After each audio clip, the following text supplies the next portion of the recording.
viene de un documento distinto al que yo miré inicialmente. Todo el tiempo he sido crítico frente a la licitación de Thomas Gregg Sons. Notifíquenme en la tumba, pero es que, señor Leiva. El contratista pierde en algún momento, no. Sí, señor. Me llama la atención de esto, de la respuesta varias cosas. Quisiera como tratarlas puntualmente. Primero, él dice que la metadata que muestra que su hijo es el verdadero autor del comunicado firmado por un funcionario, Juan Carlos Lozada, es falsa. Y que tienen que preguntarle a quien la publicó, es decir, a mí, cuál era el interés que tenían en publicarla. ¿Usted qué piensa de esa respuesta, señora congresista? Pues lo primero es que no hay ninguna prueba que él presente en la respuesta del derecho de petición de una afirmación de ese estilo, pero sí hay dos ataques muy directos, creo yo, a la prensa en la respuesta del derecho de petición. Por un lado, esa afirmación de que fue modificada de manera como fraudulenta la metadata del documento y que cuáles son los intereses. Él ha insistido en algunas declaraciones que yo le he leído en que hay algún interés particular suyo, Daniel, sobre que Thomas Gregg Sons pues gane efectivamente la licitación. Sin embargo, sobre esto, pues él no aporta ni siquiera el pantallazo, porque él se refiere al pantallazo que usted presenta como prueba para mostrar que la metadata pues señalaría que el documento estuvo redactado por Jorge Leiva, pero también en la pregunta que usted me hizo esta mañana en W Radio, en donde yo me equivoqué porque la respuesta sobre Carlos Simmons no es que él tiene una relación de amistad con él, sino que la respuesta del canciller es que la relación de amistad con Carlos Simmons es de Álvaro Uribe Vélez, quien se la pasa tertuleando, según Leiva, pues con Julio Sánchez Cristo y con otros periodistas. Entonces a mí me parece que a lo largo de esta respuesta hay una actitud bien agresiva contra la prensa y contra la investigación que ha venido haciendo W Radio y el reporte Coronel frente al tratamiento que se le ha dado a esta licitación. Sí, señora. Justamente sobre el tema de la metadata me quiero detener un momento y después sobre unos señalamientos del canciller. Este es un pantallazo que muestra la metadata. Viene de un documento distinto al que yo miré inicialmente. Como es un comunicado de prensa, llegó a varios colegas. Entonces, a dos de ellos les pedí que me facilitaran eso y me encontré que la metadata entrega como autor a Jorge Leiva y muestra que la última modificación en el documento la hizo el señor Juan Carlos Lozada, pero que el autor es Jorge Leiva. Entonces, aquí está.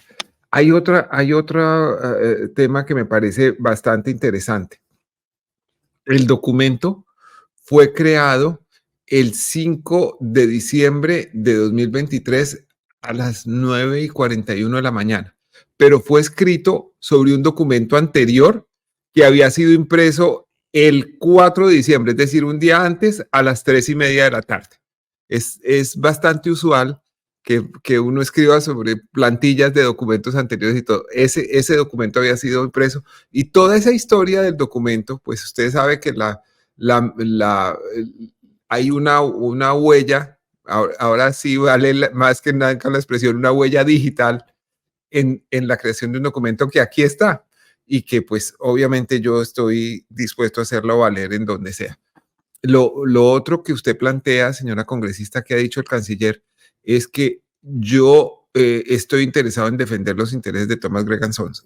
Yo todo el tiempo he sido crítico frente a la licitación de Thomas Gregg Sons y frente al hecho de que aparentemente los pliegos estaban hechos para que ganara Thomas Gregg Sons. Lo que pasa es que no puede ocultar el señor canciller Álvaro Leiva que esa licitación se hizo bajo su ministerio.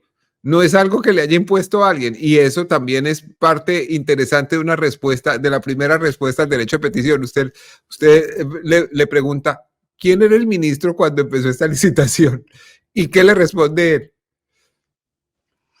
En esa respuesta, él asume toda la responsabilidad por la apertura de la licitación, por la modificación de los pliegos de la licitación, por la recepción de los comentarios de los demás como aspirantes a ganarse la licitación. Es decir, que es una responsabilidad absoluta de este gobierno y, por supuesto, del canciller Álvaro Leiva, porque en todas las entrevistas él no lo afirma, pero deja en el aire como, no, es que este es un cartel que lleva 20 años, como si él hubiera llegado y se hubiera encontrado con el encarte de la licitación. Y en ese sentido me parece que la respuesta aquí es súper contundente. Ustedes lo van a encontrar, pues porque se va a publicar aquí, ya está publicado en el reporte Coronel y también lo vamos a tener nosotros. Le preguntamos, ¿quién era el ministro de Relaciones Exteriores cuando se abrió la licitación de los pasaportes? Y él dice, Álvaro Leiva. ¿Quién modificó los pliegos? Álvaro Leiva. ¿Quién recibió los comentarios del resto de oferentes o de aspirantes a ganarse la licitación? Y él dice, mi ministerio. Y dice, yo lo recibí, yo lo revisé, yo acogí sus sugerencias y modifiqué los pliegos. Entonces hay una aceptación muy clara de la responsabilidad que tiene el canciller Leiva en la licitación que él confeccionó con sus propias manos, que tejió con sus propias manos y que efectivamente se ganó Thomas Breg & Sons. Y cuando se la gana Thomas Breg, y seguramente lo que pasó aquí es que el presidente lo llama y le dice, oiga, ¿cómo así que eso se lo gana Thomas Breg & Sons? Él dice, no, aquí yo voy a hacer lo que toque hacer para declarar desierta la licitación, así llueva, truene o relampaguee y así le cobren a Colombia 117 mil millones de pesos al presupuesto de nuestros impuestos, porque es que no es que lo vaya a pagar él de su bolsillo, que él dice, notifíquenme en la tumba, pero es que señor Leiva no es del patrimonio familiar suyo, ni de su cartera, ni de su bolsillo, sino que lo vamos a pagar del presupuesto general de la nación por su incompetencia a la hora de elaborar una licitación que igual se termina ganando Thomas Breg & Sons. Sí, pero además aquí hay una cosa que quizás la gente no sabe. Como no puede pararse la producción de pasaportes, el fondo rotatorio del Ministerio de Relaciones Exteriores, que es la entidad de la Cancillería que hace el contrato, tuvo que crear un contrato por emergencia, por urgencia manifiesta, y ¿a quién se lo dan? A Thomas Breg & Sons. A Thomas Breg & Sons. Ajá. Entonces el contratista pierde en algún momento, no, gana con la no concesión de la licitación, gana con la prórroga por urgencia evidente y gana posiblemente también la demanda. ¿Y de dónde sale el dinero para pagarle en todos los casos? Del patrimonio nacional, es decir, del bolsillo de los contribuyentes. Aquí es claro que el interés es defender el dinero público y que ese interés no ha estado respaldado por las acciones del Ministerio de Relaciones Exteriores, que en un momento dice que la licitación es impecable y que la va a otorgar. Lo dijo así el secretario general Salazar. Y en otro momento dice que por razones de interés público la declara desierta cuando ya estaba evaluada, lo cual le crea esta vulnerabilidad en un litigio al Estado. Exactamente, porque además yo creo que una de las respuestas o de las conclusiones importantes de la respuesta al derecho de petición es que hay varias afirmaciones que ha hecho el canciller en diferentes entrevistas que me parece que no tienen sustento. Indagamos porque él y el presidente mismo han insinuado que ha habido funcionarios dentro de la Cancillería como favoreciendo directamente a Thomas Breg & Sons, y le decimos, si ustedes tienen algún tipo de prueba de esto, lo que corresponde es hacerlos llegar a las autoridades. Ustedes lo han hecho. ¿Cuáles son esos casos individuales?